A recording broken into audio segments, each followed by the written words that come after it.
네덜란드는 노동 생산성적 경쟁을 하고 있습니다. 그러니까 국민소득은 5만 불이고 인건비도 비싸고 다 비싸죠. 그리고 면적도 작아요. 그런데도 농산물 가격이 국제 가격에 맞춰져 있어요.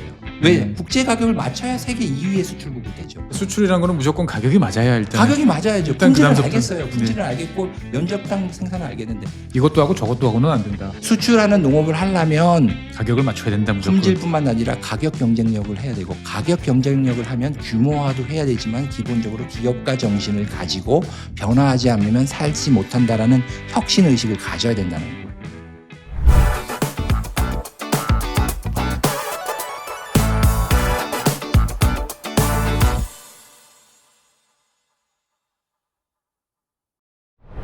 네, 안녕하세요. 농업지식 채널 찢다 전문가분들을 모시고 이야기 나누는 농담 시간. 이번 시간에도 지난 시간에 이어서 네덜란드 농무관으로 근무하시는 강호진 농무관님 모시고 계속 이야기 나눠보도록 하겠습니다. 안녕하세요. 예, 안녕하세요. 네, 지난 시간에 어떻게 보면 되게 근본적인 이야기 그리고 우리 농업이 나가야 될 방향에 대한 여러 가지 어떻게 보면 대한민국 사회가 바뀌어야 대한민국 농업이 바뀌나 아니면 반대로 대한민국 농업이 바뀌면 대한민국 사회가 바뀌나 뭐 이런 여러 가지 생각이 드는 말씀들을 많이 해주셨습니다. 지난 시간에 이제 못다한 이야기들부터 한번 이야기를 계속해 보도록 하겠습니다. 지난 시간 말미에 이제 그 네덜란드 농업과 관련돼서 뭐 규모 그리고 이제 가족농 그리고 뭐 조합 등등 관련 여러 가지 말씀을 하실 게 많았던 것 같은데 한번 여기부터 한번 이야기를 해볼까요?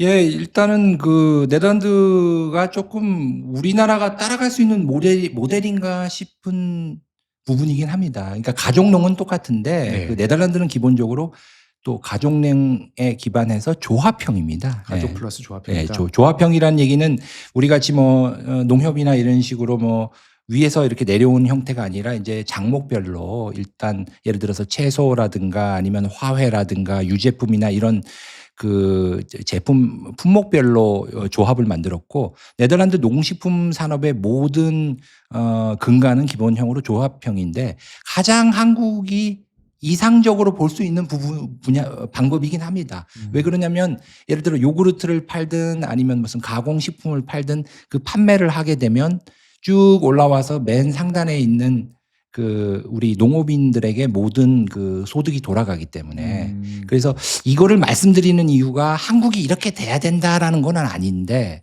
이게 이상적이긴 한데 가능할까라는 겁니다. 왜 그러냐면 네덜란드는 400년 동안 성숙을 시켜왔기 때문에 이미 뭐 1900년 초반대라든가 이때부터 이미 그 농업인들의 의식 수준이 있었고 자기 주장이 있었습니다. 그래서 우리가 일명 알고 있는 뭐 양재 화훼센터 같이 이런 그 옥션, 네. 그 경매센터 같은 경우도 중간 상인들이 그 가격 위주로 가격을 세팅하고 농업인들에게는 이득이 덜 들어가는 거를 보지 못해서 농업인들이 일어나서 만든 게 스스로 만든 게 화훼 경매장이고 또 농업 투자를 하기 위해서 이렇게 해가지고는 돈이 부족하다 투자자가 필요하다고 싶어서 만든 게 라보뱅크라는 겁니다. 랭킹으로 엄청 큰 사이즈죠, 라보뱅크. 엄청 큰 사이즈죠. 뭐 전 세계 다 활동을 하고 있고 우리나라하고는 다르게 그런데 그러니까 기본적으로는 그쪽에서는 뭐 17세기부터 주식회사를 만들었던 거기 때문에 농업인들이 계속 세대를 거듭하면서 성장을 한 거고 어느 정도의 지식이 있는 거죠. 그래서 그쪽에서는 뭐 은행도 스스로 만들어서 컨트롤하고 농업인들의 권익을 위해서 스스로 많이 노력을 했는데 우리는 뭐 이제 6.25 끝나고 나서 정부가 탑다운으로 만들 수밖에 없었던 거죠. 이제 그런 한계가 필요하면은 있어서. 우리가 만들어서 한다라는 마인드 예. 그런 경험들이 쌓인 어떤 그렇죠. 근데 이제 아까도 말씀드렸지만 협력 정신이 아주 많지 않고는 안 됩니다. 지금 요 데이터를 또 보시면 알지만은 그 우리나라 사람들을 생각하기엔 기업이 훨씬 경쟁력이 있을 것 같은 느낌이 들잖아요. 왜냐하면 기업은 더 민간적으로 활발하게 움직일 수 있는데 지금 요 2020년 데이터는 없지만 2000년에서 2010년도 각 분야별로 시장 점유율을 보면 더 늘었습니다. 뭐 저게 조합의 어떤 시장 조합이죠. 뭐 설탕 생산하는 곳에도 조합이 100%고 뭐 예를 들어 뭐 채소도 95%고 이런 식으로 유제품도 80%. 유제품으로 늘어나고 있어요. 이게 늘어나고 있다는 얘기는 뭐냐면 기업 오너나 기업 대표에게 모든 이득을 가거나 아니면 가공업체에게 다 가지 않고 그 분야의 최말단에 생산해서 판매된 게 농업인 조합원들에게 다 돌아가는 아주 이상적인 구조라는 거예요. 근데 그게 되려면 기업보다도 더 협업 정신이 뛰어나서 이게 한마디로 로봇가 있으면은 이게 한 몸처럼 움직여야죠. 기업의 오너가 혼자 이렇게 하는 것처럼 조합원들이 거의 같이 부드럽게. 그러려면 고도의 협업 정신이 있어서 지금 당장 우리나라가 저렇게 할 수 있느냐라고 보지는 않아요. 하지만 이런 식으로 협업만 잘하면 선순환 구조에 농업인들이 자신의 권익도 유지하면서 살 수 있는 사례는 있다 정도까지만 아시면 좋을 것 같아요. 사실 이제 우리나라에서 지난 정부 때죠. 문재인 정부 때였습니까? 협동조합 관련되는 법도 만들고 여러 가지 사업을 추진했었잖아요. 많이 했었죠. 네, 그렇지만 실질적으로 협동조합을 만들어 가지고 좋은 케이스로 결과가 나온 걸 저는 거의 못 봤어요. 거의 못 봤어요. 모든 영역에서 사실 처음에 으쌰으쌰 할 때는 좋았는데 네. 어떤 그 문제가 당연히 생기고 그걸 네. 이제 풀어나가는 과정에서 참 여러 가지 안타까운 면들이 좀 많았죠, 보면은. 그러다 보니까 우리나라에서는 제가 느끼기에는 협동조합은 안 되는구나. 이게 거의 이제 우리나라 사람들이 공통적으로 가지는 인식 아닌가. 어떻게 보면 대한민국 사람들 입에서 제일 잘 나오는 이야기가 그거지 않습니까? 동업은 하지 마라. 망할 때 망하더라도 친할수록 동업하지 마라. 동업하지 말라. 예. 근데 누구는 지금 방금 하신 네덜란드는 일단 모여서 우리 같이 해보자. 그러면서 뭔가 규모를 키워보고 잘해보자. 이게 이제 통하는 나라고. 그러니까 제가 네. 지난 시간에 규모화에 대해서는 제가 가능하다고 보거든요. 네. 예, 그래서 그거는 강하게 얘기했지만 또 우리 농업인들이 고민하시기에 뭐 6차 산업 뭐 얘기도 있고 하듯이 부가가치를 높여야 되는 부분이 있기 때문에 그러려면은 아주 생산 종자서부터 가공식품까지를 넘어가는 그 영역에 대해서 농업인들이 주도권을 가질 수 있는 모델도 있다 정도고 우리가 그걸 뭐 하루아침에 그걸 바꿀 수는 없는 거죠. 없지만 예. 장기적으로 지향해야 될. 그렇죠. 그런 그리고 이제 또 뭐 자연스럽게 좀 이 협업에 대해서 조금 뭐 규모화 얘기는 많이 했으니까 네네. 협업에 대하면 한국에서도 이제 익산에다가 국가식품 클러스터를 만들었지만 그 네덜란드 같은 경우는 푸드밸리라고 와게니겐에 있습니다. 사실상 우리나라 국가식품 클러스터의 모델이 된 푸드밸리거든요. 근데 저기서도 핵심은 가운데 와게니겐 대학이라는 대학이 있습니다. 그래서 밸리라는 것이 또 말씀을 드리고 싶은 게 밸리, 실리콘밸리도 있지만 원래는 산학협력의 그렇죠. 모델입니다. 근데 이제 제가 말씀드렸지만 우리나라의 그 사회적 자본이 좀 떨어지다 보니까 우리나라도 산학 협력이 좀 잘 안 되고 있는 부분도 있습니다. 그래서 식품 산업이나 아니면 농식품 뭐 혁신이나 이런 부분에 있어서도 정부와 이제 그 연구 집단하고 그다음에 기업이나 농업들과의 이 협업이 잘 되는 게 보이는데 네덜란드는 그런 거를 잘하고 있는 부분이 있고요. 그리고 또 요 시드밸리라고 종자밸리라고도 있습니다. 요거는 네덜란드에서도 농업을 기피하는 게 그래도 좀 있어요. 그런데 그 세계 최고의 종자 수출 국가가 네덜란드고 그런데 그거를 하기 위해서 제일 핵심은 젊은 육종과 양성이 좀 필요합니다. 이제 그런 그 종자업체들끼리 서로 협업을 해서 만든 게 시드밸리예요. 시드밸리의 목적은 어떤 기술 교류가 아니라 젊은 육종과 젊은 애들을 데려오라. 그래서 저렇게 모델이 그러니까. 나는 종자 만들러 간다. 이런 식으로 해가지고 사람을 모집합니다. 그러니까 네덜란드에서는 아까 얘기했던 규모화는 그 방향성 정책적인 거지만 혁신은 협업을 통해서 종자의 위기를 극복하고 식품업체의 위기를 극복하고 조합을 통해서 경쟁력을 그렇게 또 유지했던 부분이 있는 거죠. 결국은 당사자가 직접 문제를 극복한다라는 정신이 확실하다 이렇게 볼 수도 있겠군요. 예. 그렇죠. 그러나 이 분야에 대해서는 조금 뭐 바로 도입하기에는 조금 시간이 좀 걸릴 수 있는 부분이 있는 것 같습니다. 사실 우리나라에서는 이런 시도를 다 정부 주도로 다 하거든요. 정부 주도 다 해가지고 방금 말씀하셨듯이 푸드밸리는 식품 클러스터로 익산에 만들어져 있고요. 그다음에 종자산업을 모은다. 이거는 그 김제에 있잖아요. 그 종자산업혁신센터라고 그거 모델을 따서 그대로 만들었습니다. 돈은 그것도 한 700억 들어갔고 뭐 이렇게 예산은 굉장히 많이 들어갔죠. 협업이 안 되죠. 협업이라기보다는 제가 말로 하면 낯이 뜨거워가지고 좀 이제 직접적인 얘기는 저도 좀 삼가하고 싶습니다.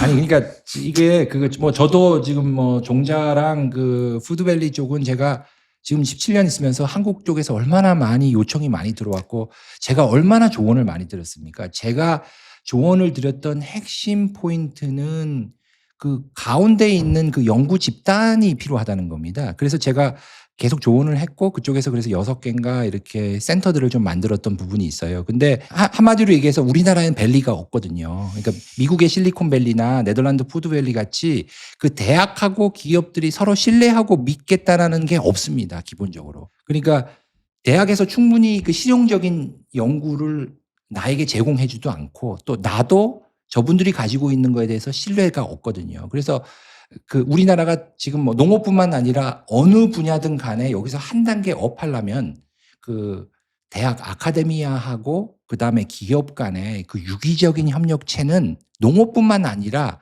만들어서 진정한 밸리라는 거는 만들어야 됩니다.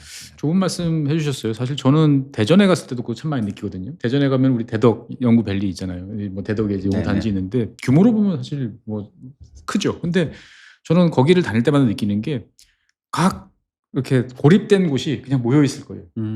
이 사람들끼리 뭔가 활발하게 오가고 어떤 교류가 이루어진다는 느낌을 전혀 거의 받을 그렇죠. 수가 그렇죠. 없어요. 그래서 농담처럼 제가 종종 이야기하는 게 중간에다가 어디 털어가지고 큰 무료 맥주집을 만들어야 된다. 그냥 사람들이 모여서 자꾸 뭔가를 해봐야 되는데 다 각자 자기 성에 들어와가지고 각자 할 일 하다가 각자 퇴근하고 그러니까 제가 아까 말씀드렸던 그 트리플 힐릭스 모델이 지금 이 네덜란드에서는 실현화되는 겁니다. 푸드밸리, 뭐 시드밸리, 그리고 농업인들끼리 또 같이 배우고 교육하는 깨니스크링이라는 또 일종의 서클도 있거든요. 그러니까 농업인들끼리도 서로 공유합니다. 그러니까 이런 협업, 산학연 이 협업이 그 농식품 산업에서는 핵심입니다.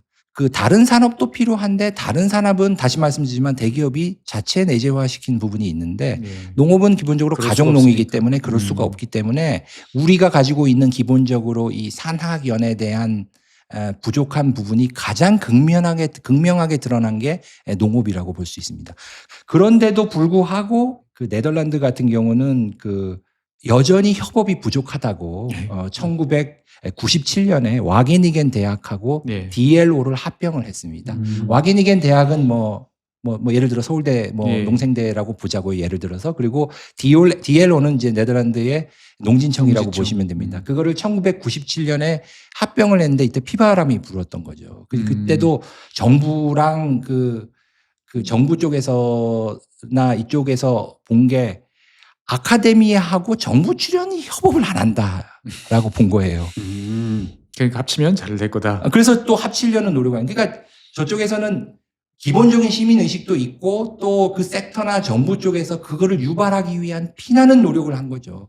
그렇게 해서 테크놀로지가 늘어나고 그러다 보니까 세계적인 스마트 기술이라든가 농업이 네덜란드가 된 거예요. 그러니까 혁신을 하기 위해서 부치기를 강제적으로 한 부분도 있는 거죠. 이제 그렇게 됐는데 또 1990년서부터 2000년 사이에는 이 연구 집단이 또 너무 이 정부 연구만 하고 농업인한테 도움이 안 된다 싶어서 민간화 시켜버렸어요.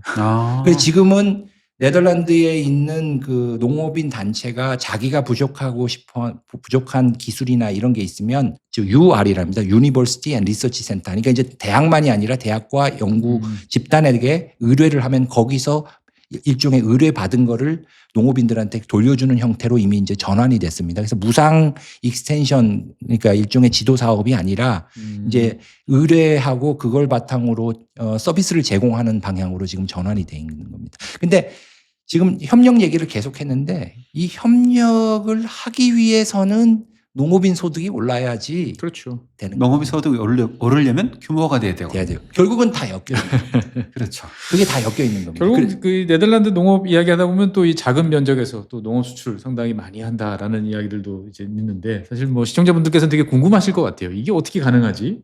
그냥 규모를 키우면 무조건 되는 건가? 뭐 이런 그렇죠. 생각도 들 것 같은데.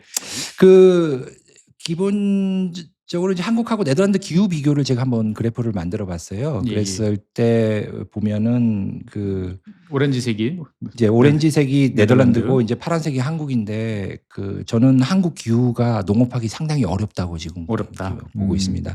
그리고 보시면 7월 달, 8월 달에 그 초록색으로 되어 있는 부분을 보시면 모든 그 강수량이 지금 7, 8월에 몰려 있습니다. 그래서 예를 들어 한국이 1980년대 화이트 레볼루션 비닐하우스를 도입을 하지 않았다면 여름에 채소들이 녹아나가는 상황이었습니다. 비가림을 하고 그동안 많은 그래도 노력을 해왔던 거거든요. 그러나 그 저렇게 익스트림 웨더라 그러죠. 겨울에는 춥고 여름엔 높은 저런 구조면은 봄, 여름에 병해충이 엄청나게 몰려옵니다. 그래서 유기농이 쉽지 않은 구조고 농약을 상당히 많이 써야 하는 구조거든요. 이런 구조에서 그 우리나라가 지금 농업을 하려면은 상당히 비용이 좀 많이 드는 부분이 있고 그러다 보니까 가격이 됩니다. 그래서 지금 우리나라 정책들 중에서 그 농산물을 수출하자는 정책이 상당히 많아요. 예, 많죠. 근데 저는 이 기후가 이런 상황에서 과연 수출이 가능한가 지금 그렇게 고비용 보고 구조 상에서 가는 그렇죠. 고비용 구조에서 가능한데 여기서 이게 지금 OECD 보고서입니다. 그 OECD 보고서를 보면은 그 국제 가격 대비 농산물 가격을 봤을 때 세계 1등이 한국이에요. 혹시 해외를 다녀보시면 아시겠지만은 지금 우리나라 농산물 가격이 상당히 높습니다. 비싸죠. 예. 이제 이거를 이제 OECD에서는 농업인 보호라고 그럽니다. 비싼 가격을 그러니까 그게 어떤 거냐면 국제적인 가격이 예를 들어 1로 잡혀 있다. 그런데 그게 한국으로 어떤 이유에선지 들어오거나 그러면서 가격이 국제 가격과 비슷하지 못하게 벌어지면 어떤 요소가 개입이 돼서 가격이 올랐다. 그거를 이제 그쪽에서는 농업인 보호라고 보고 있습니다. 그 얘기는 뭐냐면 우리나라가 농업인 보호 수준이 세계 1위 제일 열심히 보호하고 있다. 열심히 보호하고 있다는 측면이거든요. 농민들이 들으시면 화를 많이 내실 것 같은데요. 아니 제가 만든 게 아니라 OECD 보고서거든요. 사실 이런 얘기 하면은 이 OECD 지표가 여러 가지 나와 있는데 우리나라 경제학자들도 지표를 가지고 물건 던지는 경우가 많습니다. 그래서 우리나라 농경제학자들은 제가 봤을 때는 이런 거에 대해서 뭐라 그러죠? 변명을 잘 하시고 있다 이런 느낌을 많이 받았습니다. 아니 뭐 여러 가지 이론은 있겠죠. 여러 가지 네. 이론은 있겠는데 일단 결과적으로 봤을 때는 저렇다. 아니, 결과적인 걸 뿐만 아니라 제가 뭐 우리나라 이제 수출 내역이나 뭐 왜냐면 다 네덜란드하고 협업하거든요.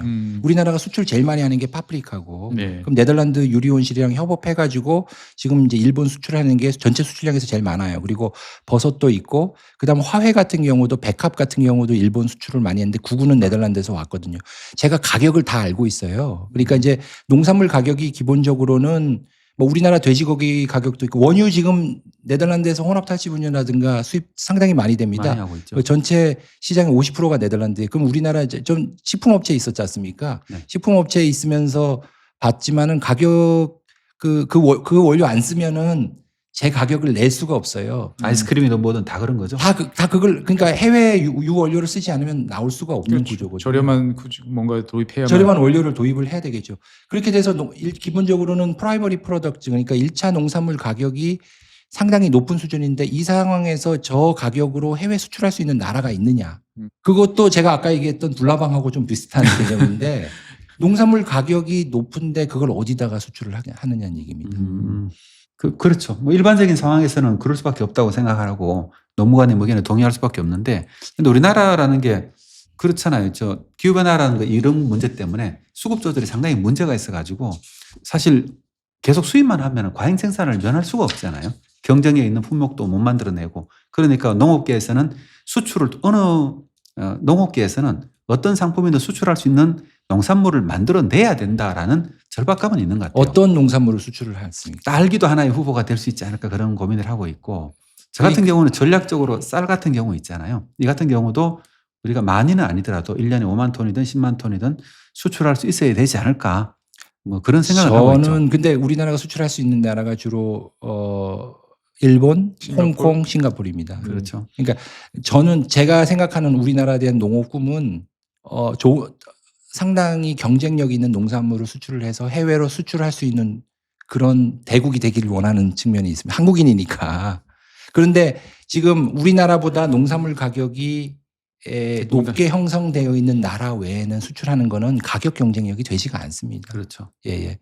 그리고 이제 저거를 뭐 농업인들 뭐 보호하는 뭐 목적이다 뭐다 하지만은 저 목적의 핵심은 뭐냐면 우리나라의 농업 혁신은 품질에 많이 포커스를 맞췄어요. 그러니까 우리나라의 농산물 가격들은 그 제품들을 보면은 뭐 친환경도 많고 당도도 높고 품질에 포커스를 맞췄는데 그게 아까 얘기한 토지 생산성적 관점에서 봤을 때의 경쟁력입니다. 그런데 노동 생산성적 관점에 봤을 때는 대량으로 생산을 해서 우리나라에도 공급하고 해외도 수출할 수 있는 자부심 있고 수출을 많이 하는 나라가 되는 게 목적입니다. 그러면은 그냥 수출을 하자 그러면 수출하는 노력만 하고 사실상은 수출할 수 있는 국가는 싱가포르, 일본, 홍콩밖에 없는 이 상황에서 이대로 그럼 계속 갈 것이냐? 아니면 왜 그냥 파이를 키워야 되는데 그럼 우리가 잘하는 농산물은 생산해서 수출을 해야 될 거 아니에요? 정상적인 국제 가격으로. 그렇죠. 그러려면은 저는 혁신이 가격 경쟁력으로도 가야 된다고 저는 생각합니다. 어쩔 수 없이 어느 정도는 가야 할 수밖에 없죠. 그죠? 그렇죠. 그러니까 제가 얘기했잖아요. 기후. 그래서 아까 말씀드리는 우리나라의 기후가 상당히 어려운 구조라는 거를 알고 있어요. 그래서 여기 보시면은 나라들 중에서 스위스, 노르웨이, 한국, 일본 다 기후가 어렵습니다. 그렇죠. 산이 뭐 30%, 60%고 노르웨이에서는 저기서 어떻게 농사 짓지? 막 싶은. 쉽지가 않죠. 그러나 어느 정도는 규모화의 부족에 의한 그리고 토지 생산성적 관점으로 두다 보니까 품질과 면적당 뽑는 거에는 관심이 있었고 우리 국민들한테 어떤 가격이든 먹이는 거에 포커스 맞췄지만 좀 더 국제적 가격 경쟁력을 가지려면은 이제는 규모화하되 가격을 떨어뜨리기 위한 철저한 혁신이 좀 필요하지 않겠냐 이렇게 보고 있습니다. 지금 네덜란드 사례를 한번 볼게요. 그 네덜란드 시설원의 농가수를 보시면 그러니까 네덜란드는 노동 생산성적 경쟁을 하고 있습니다. 그러니까 규모화를 통해 국민 소득은 5만 불이고 인건비도 비싸고 뭐 다 비싸죠. 그렇죠. 그리고 면적도 작아요. 그런데도 농산물 가격이 국제 가격에 맞춰져 있어요. 왜? 국제 가격을 맞춰야 세계 2위의 수출국을 되죠. 맨날 네덜란드 보고 네덜란드가 세계 2위인데 우리도 저렇게 되자. 되려면 제가 그걸 건드려야 돼요. 기본적으로 수출을 하기 위한 그렇죠. 가격을 건드려요. 수출이라는 거는 무조건 가격이 맞아야 일단. 가격이 맞아야죠. 일단 품질은 그다음부터. 알겠어요. 품질은 알겠고 면적당 생산은 알겠는데 그러다 보니까 어떻게 된 거냐. 경쟁자들이 자꾸 나타나잖아요. 네덜란드에서 가까운 토마토 같은 건 스페인이 경쟁자로 나타나고 화훼 그렇죠. 같은 경우는 아프리카 국가들이 국가들 나타나고 요즘에 콜롬비아 나타나고 감자도 나타나고 그렇게 되면은 가격 경쟁을 에서 이기려면은 품질도 품질이지만 규모의 경제를 일으켜서 가격을 다운시켜야 돼요. 세계 가격만큼. 그러니까 프리미엄으로 받아들일 만큼은 알겠어요. 우리나라 딸기 맛있잖아요. 다 맛있잖아요. 그러나 가격이 어느 정도 돼야지 그렇죠. 국제 가격에 맞추죠. 그러다 보니까 네덜란드가 한 건 다시 규모화예요. 왜냐면 지금 보여주시는 거는 저 시설원의 농가수인데 계속 주네요. 그러니까 이게 지금 한 2007년부터 시작해서 14년 사이에 지금 그 농가가 반으로 줄었어요. 그러니까 우리가 생각하기에는 네덜란드는 이미 세계 2위의 수출국이니까 안정화됐겠지 이렇게 생각을 하는데 지금도 처절하게 국제 가격을 맞추기 위해서 혁신은 혁신해요. 어떻게 해야 되냐? 하나라도 더 넓히고 기계 하나 도입하면 그거 대비해서 비용 대비해서 더 많은 걸 생산하고 생산해야 되고. 그리고 효율화하고 기술 혁신하고 낭비적 요소 없애고 일명 얘기하는 우리가 얘기하는 우리나라 기업들이 변화하지 않으면 살지 못한다라는 제조업에서 하는 이야기가 농업에서 적용이 되는 건데 그거를 하기 위해서는 가격 얘기할 수밖에 없어요. 어떻게 보면 1,600개 가까이 되던 그 시설원예 농가수가 지금 800개, 820개. 그렇죠. 거의 절반이면. 근데 이제 그 사람들은 잘하는 사람들만 남은 남았고 거라. 그렇게 되는 거죠. 근데 그게 거기만 그런 게 아니라 양돈도 그래요. 양돈도. 예. 양돈은 생각을 해보십시오. 양돈은 네덜란드나 한국이나 비슷해요. 인건비는 네덜란드가 더 높아요. 그렇죠. 그리고 국제 곡물 가격, 사료에 들어가는 국제 곡물 가격은 똑같아요. 어차피 다 수입이니까. 다 수입이니까 서로가 똑같아요. 똑같고. 소는 달라요. 소는 방목도 하기 때문에 그건 좀 다른데 양돈은 비슷해. 근데 농산물 양돈 가격이라든가 이런 건 국제 가격하고 움직여요, 비슷하게. 조금 높으면 네덜란드가 양돈 품질이 좋지 하고 조금 더 주겠지만 많이 비싸면 안 되죠. 적당히 맞추는데 지금 한 20여 년 사이에 그 농가가 14,000 가구에서 3분의 1로 줄었어요. 4,000. 예. 이야. 만 가구가 없어졌다는 소리네요. 예. 그러니까 지금 네덜란드에 가끔 가시는 분들이 있어요. 뭐 네덜란드의 그린텍이라고 뭐 스마트 농업하는 데라든가 아니면 또 양돈 교육도 하면 저도 이제 네덜란드 농무관들 모임이 있어서 이제 2년에 한 번씩 가는데 가면 갈 때마다 경관이 바뀌어 있어요. 대형화에 따른 사람이 없어지고. 그 점점 혁신.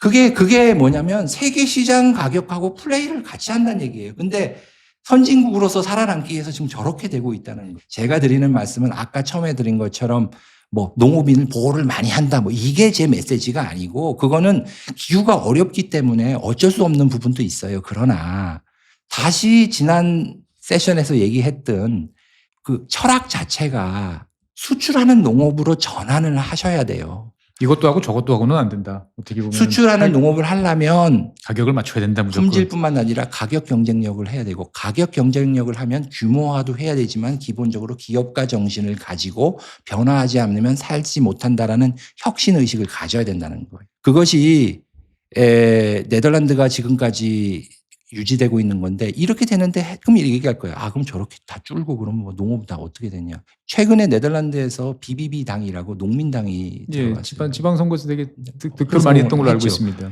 농업인은 줄어도 그 배후는 넘쳐나요. 그래서 결국은 많은 다수가 농업에 대한 특별한 감정 10%의 인구가 뭔가 연관성이 있는 거죠. 그래서 농업 경쟁력은 올리지만 배후 산업도 발전하면서 같이 올라가고 우리나라 스마트 산업 육성한다고 했는데 스마트 산업 육성하는데 스마트 기업들이 한국만 바라보고 살 수 없고 해외도 보고 하려면 한국 농업 쪽 생산이 수출도 많이 하면서 인프라라든가 생태계가 형성이 돼야 되는 부분이 있는 거거든요. 그래서 혁신 방향에 대해서는 좀 가격 혁신도 좀 있어야 된다. 저는 이제 그렇게 보고 있습니다. 어쨌든 막연한 그런 이제 잘 되면 좋겠다가 아니고 이제 초절한 국제 기준을 맞추기 위한 노력들, 경쟁력을 갖추기 위한 여러 가지 방안들이 필요하다. 어떻게 소장님 보시기에는 가능하겠습니까? 저는 계속 들으면서 이제 뭐 저야 농부원님 말씀 여러 번 들었을 거 아니에요. 네네. 가까이서 또 들으니까 더 무겁게 느껴지네요. 무겁게 느껴지고 사실 우리나라의 농민들이 아마 이 방송을 보시는 농민들이 많이 보시는 것 같더라고요.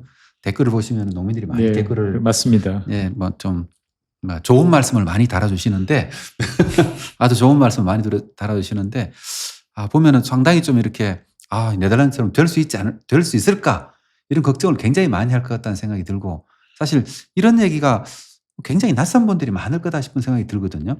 그렇죠. 왜 그러냐면 우리 저변에는 토지 생산성적 사고를 가지고 그러니까 토지 생산성적 접근을 생각하고 있죠. 그러니까 면적에서 제한된 면적에서 최대한 많이 뽑아내고 고생을 하는 구조로 생각을 했는데 그 노동 생산성 이거 한 사람의 비즈니스맨으로서 규모를 막 넓게 운영하고 그러면서 혁신의 혁신 그리고 약간 못하면은 또 도태될 수도 있고 또 의식만 있으면 협업을 통해서 해가지고 기업가로서 수출하는 그런 모델이 되려면 좀 발상의 전환을 해야 될 부분이 있습니다. 사실 우리나라 농업은 그런 관점으로는 생각을 안 해본 것 같아요. 실제로 우리나라 농경제 학자들도 많은 부분이 여전히 토지 생산성이 있잖아요. 그렇죠. 그걸 많이 인용을 하면서 규모가 어느 정도 커지면 토지 생산성은 떨어지는 구간이 나타나잖아요.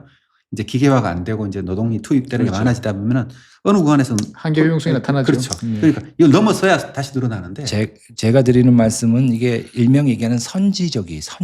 그러니까 지금 현재가 아니라 뭐든지 농업을 나중에 지나가 가지고 그때 하려고 하면 늦은 거거든요.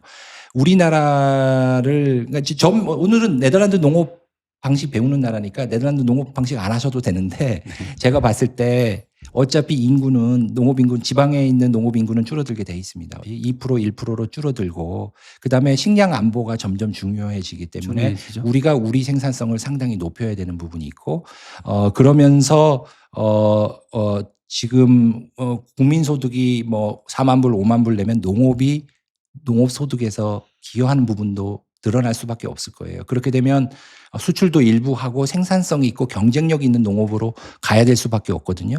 그렇게 됐을 때는 아까 같은 그런 모델로 가야 될 수밖에 없겠죠. 그런데 네덜란드 같은 경우가 생산성이 아주 극도로 높잖아요. 그렇죠. 이게 다른 유럽 국가하고 비교해도 굉장히 높고 한국하고 비교해도 뭐 이게 비교가 불가할 정도로 엄청난 생산성을 보이고 있는데 그런 기술 혁신 같은 게 어떻게 가능했었나? 저는 그게 굉장히 궁금하더라고요. 그래서 지금 그 네덜란드 쪽 방식이 좀 어렵다고 봐도 네덜란드하고 한국이 지금 비슷하다고 볼 수 있는 부분은 그쪽은 일조량이 상당히 적거든요. 우리는 강수량이 여름에 너무 몰려 있고 그다음에 일교차가 상당히 그 온도 변화가 큰 그런 부분이 있어서 병해충의 문제가 있는데 그쪽은 일조량이 부족하다 보니까 그거를 극복하기 위해서 이제 유리 온실을 도입을 했던 부분이 있습니다. 그래서 지금 그래프 나온 게 이제 내셔널 지오그래픽에서 This tiny country feeds the world. 이 작은 국가가 세계를 먹여 살린다. 이렇게 돼 있는데 그 왼쪽에 나와 있는 길쭉한 그래프가 이게 네덜란드입니다. 제일 왼쪽에 토마토 생산성. 그 외의 국가들은 그냥 그렇죠. 그렇군요. 보면. 키가 몇 배가 차이가 나잖아요. 뭐 그죠? 비교 불가인데요. 비교 보면. 불가죠. 예, 비교 저건 불가. 중간을 좀 잘라서 비교를 해줘야지 예. 이게 비교가 그러니까 돼요. 이제 그쪽에서는 일조량을 극복하기 위해서 유리 온실을 도입을 해서 이제 상당히 생산성을 높인 거예요. 그래서 제가 오늘 모르겠습니다. 지금 가격 경쟁력에 대한 접근법 그리고 수출이 가능한 구조를 위한 규모화와 혁신하는 게 조금 무겁게 받아들일 수 있는데 희망을 좀 드리자면은 패자의 역습이라는 게 있습니다. 패자의 그러니까 역습? 패자의 역습은 뭐냐면 우리나라 같은 경우에 그 겨울이 너무 춥고 여름이 너무 덥고 그다음에 그 강수량이 여름에 몰려 있기 때문에 환경을 컨트롤하는 농업의 그 효과가 극대화되는 면이 있습니다. 그거를 이제 예를 들어서 스마트팜이라고 하는 거죠. 그러니까 다른 나라 같은 경우 뭐 예를 들어서 뭐 남미나 아프리카나 일부 국가는 그냥 노지에다가 해도 문제 없이 병해충 없이 쭉쭉 되고 가격이 엄청 경쟁력이 있는 거거든요. 그런데 우리나라 같은 경우는 워낙 노지가 농약 없이 힘든 상황이다 보니까 이제 유리 온실이나 아니면 뭐 버티컬 팜, 수직 농장이든 아니면 또 요즘 최근에 양돈, 우리나라 양돈도 되게 혁신적이거든요. 우리나라 양돈 업계에서는 이제 완전히 다 에어컨 넣고 완전히 밀폐식으로 이제 완전히 하면서 안에 컨트롤하는. 그래서 그거를 이제 환경을 컨트롤하는 그 이제 실내 농업 이쪽을 투자를 많이 해서 도입했을 때 그 효과가 2배 이상 난다. 원체 악조건이기 원체 악조건이니까.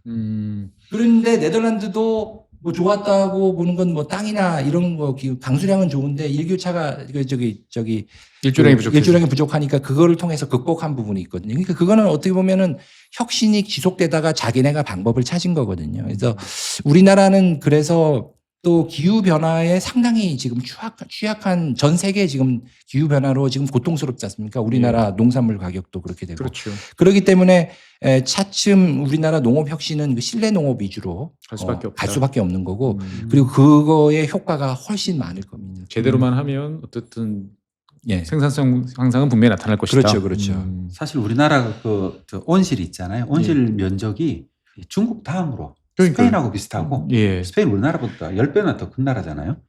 그런데 깜짝 놀랐어요. 비슷해요. 우리나라 7만 5천 헥타르 정도가 있고 네덜란드하고도 비교가 불가할 정도로 많을 겁니다. 그렇죠. 플라스틱 온실이라고 플라스틱 비닐 온실이 다 합쳐요. 그게 이제 우리나라는 그래서 1980년대에 아까 같은 그런 강수량이 몰리거나 기후가 급격하게 변할 때 뭐 초겨울에 생산을 하거나 여름에 비가림을 하는 역할로서 해서 우리가 이제 화이트 레볼루션 백색 혁명으로서 상당히 장점이 있지만 그것도 다시 말씀을 드리지만은 다음 세대가 그 로텍 온실을 할 것이냐. 사실 할 사람이 없죠. 흙에다가 그 참외 생산하고 할 때 그 수그려 가지고 하겠느냐. 그러니까 제가 지금 네덜란드 모델을 설명을 드리는 부분은 청년들이 로텍 가지고는 힘들어해서 안 하려고 그런다는 거예요. 그렇죠. 우리가 이제 예전에 헝그리 정신으로 그들의 농업인들이 희생을 해가지고 우리 국민을 먹여 살렸는데 이제 그거를 하겠다는 사람이 안 나타났을 때 우리나라 식량 안보는 어떻게 할 것이냐는 얘기고 그걸 그럼 우리나라 거를 그냥 커버하는 정도로 끝날 거냐 수출하는 농업을 할 거냐는 거고 수출하는 농업하기에는 가격이 비싸서 어려워요. 그러니까 그러려면 혁신을 해야 된다는 얘기거든요. 그렇죠. 그런 부분에 있어서 된 거고 또 하나 제가 트렌드 하나 말씀을 드리면 지금 물가 때문에 이제 소비자들이 목소리가 세져요. 네덜란드도 그랬어요. 네덜란드도 소비자들의 목소리가 점점 세져요. 점점 세지면은 그 농산물 가격이 이제 점점 올라가잖아요. 그러면은 이건 어떻게 할까요? 지금 다 중간에 유통업체들이 일단은 유통업체들이 두드리고 맞고 있고 좀 있으면 이제 뭐 수입 뭐 확대 이런 이야기도 곧 나올 것 같고 뭐 리처 등등. 그러니까 이제 그거를 그렇게 해서 수입 확대를 막으려면 가격 혁신도 해야 돼요. 국내에서 어떻든 국내 가격 혁신도 경쟁력이 있어야 된다. 경쟁력이죠. 국내 가격 경. 그러니까 그게 단순히 수출을 증지하는 목적도 있지만 우리나라의 그 먹거리 기반을 유지하기 기반하는 위해서는. 것도 필요한 거죠. 사실 그걸 하려 그러면은 우리나라 같은 조건에서는 엄청난 기술 혁신이 있을 수밖에 없네요. 환경이 좋죠. 환경이 좋아요. 다 되게 좋아요. 기술 혁신을 할 수 있는 환경이 좋다는 거죠. 그렇죠. 조건이 나쁘니까. 조건이 나쁘니까. 역설적으로 조건이 나쁘니까. 조건이 나쁘니까 인구도 요거 하나 계산하고 요거 하나 계산하면은 남들보다 훨씬 더 쉽게 효과가 그렇죠. 나타난다.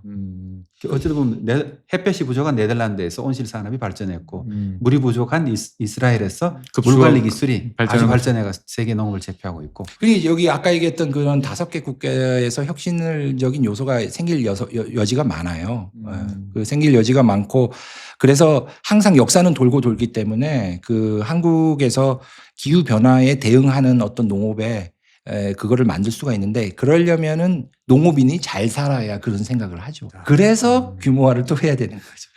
일단 여유가 있어야죠. 여유가 있어요. 여유가 여유가 있어야 생각도 좀 해보고 어느 대학에다가 뭐 의뢰해가지고 기술도 도입하고 또 옆에 땅도 넓히고 그리고 후계농도 나오고. 근데 제가 소박하게 지금 이걸 들으시는 분께 소박하게 말씀드리지만 혁신의 가격 혁신도 생각해달라는 가격도. 정도예요. 사실 우리 많은 경우에서는 가격 혁신 그러면은 생산비를 낮추기보다는 판매가를 올리는데 더 많은 노력을 하는 게 지금 문제라고 볼수 당장의 있잖아요. 문제가 아니에요. 지금 당장의 국민들은 그거를 감내하고 이제 감내할 수 있죠. 그러나 다음 세대 점점 목소리가 이제 소비자들 목소리가 커질 거고 그리고 이제 가격이 지금 아까 얘기한 게 뭐 경제학자들마다 의견이 다를 수 있다 그러지만은 제가 알고 있는 가격에서는 한국이 농산물 가격이 높은 편이에요. 그거는 전 세계를 봤을 네, 때. 그렇죠. 예. 근데 그것에 대해서 결국 그걸 타개하기 위해서 해외에서 농산물이 들어오는 거는 좋지 않잖아요.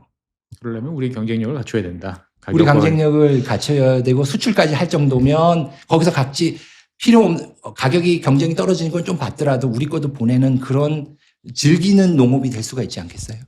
저도 그렇게 생각합니다. 정말 우리나라 농산물을 수출하지 못하면은 우리나라 농업을 지킬 수가 없다. 당연하죠.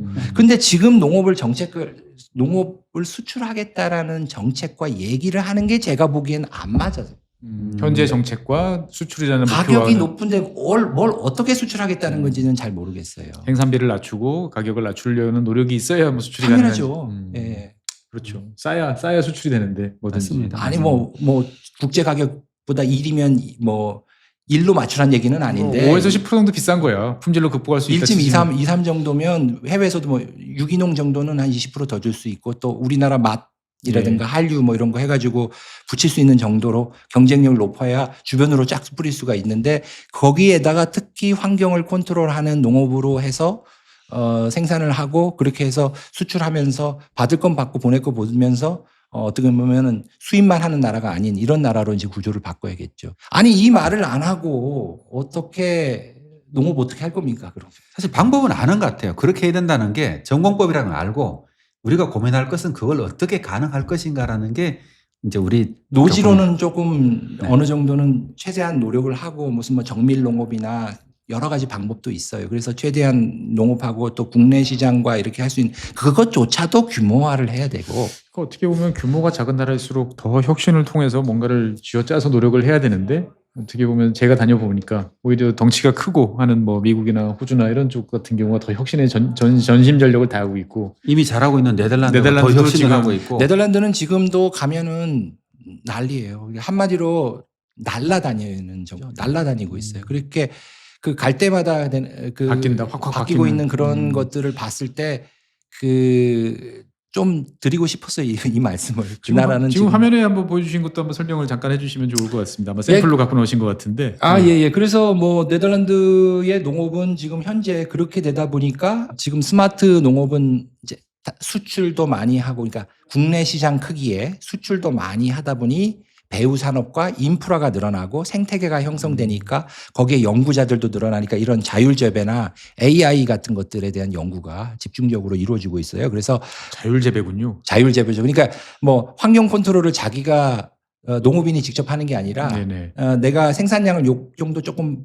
버프로 좀 올리자 20% 올리자 그러면 관련된 세팅이 자동으로 되는 구조로 이제 그렇게 이미 제품화가 나왔습니다. 예, 네덜란드 상용 제품으로 일단. 프리바나 뭐 일부 환경제어 기업체들에서 이미 나왔고 그리고 이제 이렇게 지금 AI 같은 경우도 이미 저기 환경 제어라든가 뭐 작물 관리뿐만 아니라 병해충 관리까지 연구를 진행하고 있어요. 병해충 관리까지 AI가 컨트롤할 수 있는 지경까지 지금 연구가 진행이 되고 있고 축산 같은 경우도 제가 말씀드렸잖아요. 규모화 되면은 네.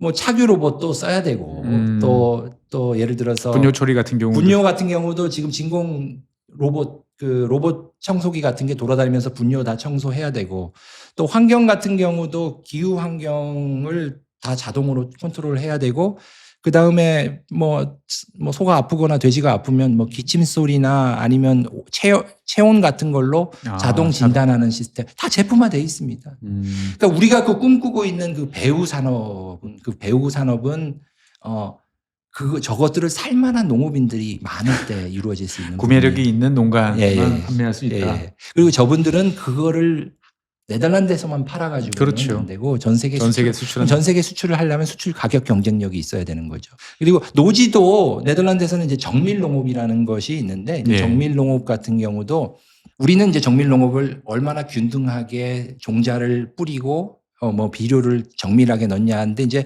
정밀 농업 3.0으로 되면은 예. 제초를 기계화시키는 거야. 왜 그러냐면 잡초가 나잖아요. 네네. 잡초가 나면은 화학적으로 보통 뿌리지 않습니까? 그렇죠. 제초제를 뿌리죠. 그런데 기계가 돌아다니면서 기계적으로 그걸 제초를 해버리면 화학을 할 필요가 없는 거죠. 이제 그런 식으로 지속 가능성을 가미한 농업을 정밀 농업 3.0이라고 되고 있습니다. 그러니까 우리가 한국에서 저런 이상적이고 저런 것들을 제가 오늘 길게 얘기 안 하는 이유는 저게 될 뿌리를 먼저 말씀을 드려야지 되기 때문에 그런 저게 거고요. 되려 그래도 또 규모화가 돼야 되죠. 그렇죠. 규모화되고 소득이 올라야죠. 소득이 올라야죠. 그래야 위성도 빌리고 뭐 여러 가지 서비스도 구매하고 가능하겠죠. 그죠. 근데 혁신을 하기 위해서는 협업이 또 필요한 그렇죠. 부분이죠. 혼자는 못 하니까. 예.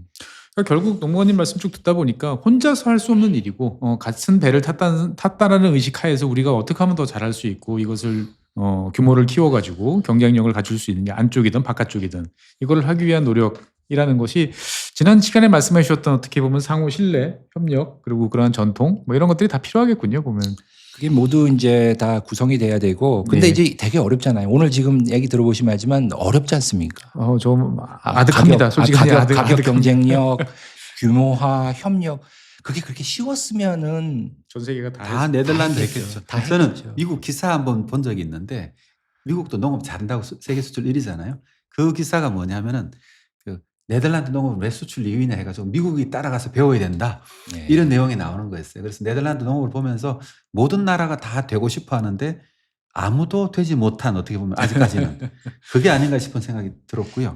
그렇죠. 그게 시민의식이 좀 높았어요. 원래 그러니까 동인도 회사 17세기부터 이루어진 가장 시민의식이 높은 레벨이었다라는 우리가 지금 바꿀 수 없는 사실. 그러니까 한국은 조금 압축 성장하고 있기 때문에 저렇게는 못 될 것 같은 거는 사실이에요. 그리고 또 하나는 정부의 역할론이 상당히 그러니까 네덜란드는 정부의 경쟁력이 높은 나라예요. 상대적으로. 우리나라는 뭐 정부도 열심히 하고 하지만 민간이 조금 잘하는 편이라고 제가 보기엔 그래요. 그러다 보니까 정부가 저걸 방향을 속속속속 잘 컨트롤했고 그게 다 통했다.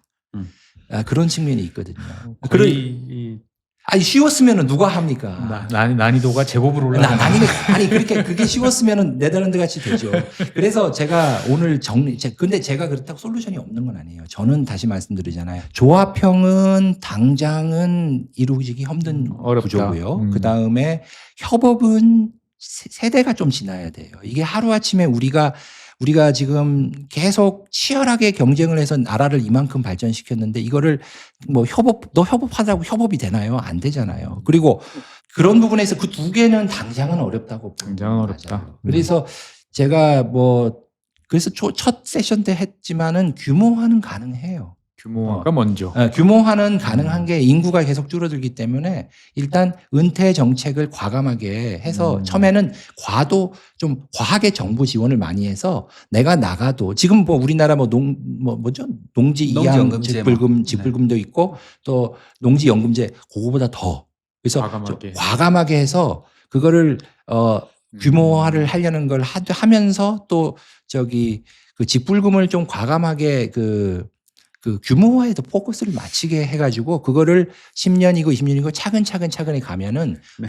어느 레벨이 되면은 소득이 올라가게 되죠. 직불금 얘기 나오니까 또 소농직불제가 떠오르고 지금 오늘 농무관님 모시고 계속 이야기하는 와중에 우리 소장님 표정은 막 점점 아주 어두워지고 있는데 어두워지고 있습니다. 아니 왜요? 소득 직불금 아니, 난이도가 점점 저도 이제 우리나라 모든 농민들이 네덜란드 정말 많이 갔잖아요. 그렇죠. 농민 지도자부터 2000년대부터 정말 많이 갔는데 네덜란드를 따라하자고 그렇게 많이 부르짖었고 보면서 직접 얘기를 듣다 보니까 이게 좀 딴 나라를 찾아야 되나 싶은 생각이 들 정도로 좀 이렇게 벽이 많이 느껴졌고 근데 하나는 좀 이렇게 지금 했으면 싶은 건 뭐냐면 말씀 듣다가 협력이 어렵다 그랬는데 우리나라 농과대학 교육을 할 때도 협력에 관한 교육은 안 넣었던 것 같아요. 그래서 그런 농과대학 교육이 있잖아요. 또 농업 교육 시스템까지 가야 돼요, 그게. 그러니까 그런 것부터 네덜란드는 기술 교육만 할 게 아니고 저는 기술은 어떻게든 배울 수 있는데 이 협력하는 모델이 있잖아요.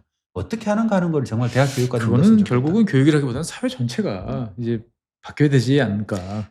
그렇게 해야만 이게 살아남을 수 있다는 생각이 있어야 되는 이 거지. 얘기를 계속하게 되면 결국은 학교 교육까지 들어갑니다. 이게. 그리고 또 하나 들으면서 느꼈던 거는 뭐냐면은 이 네덜란드는 농가 경영체 숫자죠. 경영체 숫자가 5만 한 4천 개쯤 되잖아요. 예. 우리나라는 180만 개고. 근데 이제 이런 얘기를 하면 농민들 많은 분들이 이제 또 이렇게 얘기를 하거든요. 그러면 농촌은 어떻게 하느냐. 농촌 다 사라지는 거 아니냐 이런 말 하는데 그런데 네덜란드는 경영체 숫자 자체는 줄었지만은 관련된 연관 산업은 굉장히 커졌잖아요. 그렇죠. 그러면서 8% 네. GDP의 8% 정도 차지하죠. 우리나라는 GDP에 불과 뭐 1%? 예. 1%? 예. 뭐 그리고 농식품 고용의 10%가 농식품이고 네. 전체 고용의 10%. 예. 아니 근데 보세요. 전 세계에서 예외가 없습니다. 선진국 중에서 농업 인구가 3, 4%인 나라가 없어요. 맞습니다. 뭐 덴마크도 마찬가지고. 아니 그 돼 있어요. 제가 꿈꾸는 대한민국은 그 광활한 영지의 농지를 기계화로 하면서 우리 국민이 많이 생산을 해서 해외로 저렴하게 생산 해외 수출하고 거기에 띄엄띄엄 좋은 집 짓고 거기서 풍요롭게 사는 거. 인구는 한 1% 2%지만 그리고 그분들에게 물건을 팔거나 지식을 살기 위한 배후가 발전하는데 우리나라 농업 사이즈는 안 되고 수출이 어느 정도 되면 그거를 커버하기 위한 상당한 배후 산업이 있을 거고 감정적으로도 농업에 대해서 멀리 하지 않아요. 네덜란드 지금 농민당도 10% 8%는 인구는 0.9% 1%인데도 거기에서는 그 섹터는 자랑스러운 영역으로 남을 수 있어요. 인구만 보면은 안 돼요. 그런데 그 과정에서 농지를 지켜야 돼요. 다른 용도로 전용되지 않도록 하고. 전용되도록 않고. 그리고 또 하나는 농업을 그걸로 소득이 안 되니 다른 걸로 이렇게 하라는 그건 약간 패배적인 거예요. 충분히 한 영역의 섹터로서 그 자체로서 승부를 걸 수 있다. 할 수 있다. 그리고 그것을 거기가 스스로가 수출하고 살아남는 영역이 돼야 국민 소득이 5만 불, 6만 불 올라가죠. 다 같이 충분한 생산성을 일으키는 미래가 되지 않겠습니까? 오늘 농부관님 말씀 듣다 보니까 꼭 그런 것 같습니다. 반에서 이제 한 중간쯤 하고 있는데 갑자기 이제 다른 반 잘하는 우등생이 와서 할 수 있어. 이거 이렇게 하면 할 수 있어. 아니, 저도 농생대 나왔어요. 농대 나왔어요. 네. 저도 했고 제가 학교 다닐 때도 그 농자 좀 깊이 하지 않습니까? 맞습니다. 다들 그랬었죠. 다 그렇죠. 네. 그런데 제가 지금 네덜란드에 지금 17년, 18년 있는데 방법은 보여요. 그러니까 그쪽에서 했던 방식으로는 충분히 경쟁력 있는 걸 할 수가 있어요. 예. 그리고 변하지 않는 건 식량 안보예요. 변하지 않는 목표. 그거를 포기할 수는 없어요. 아무리 경쟁력이 떨어져도. 그런 걸 전제하에서 다 한꺼번에 할 수는 없지만.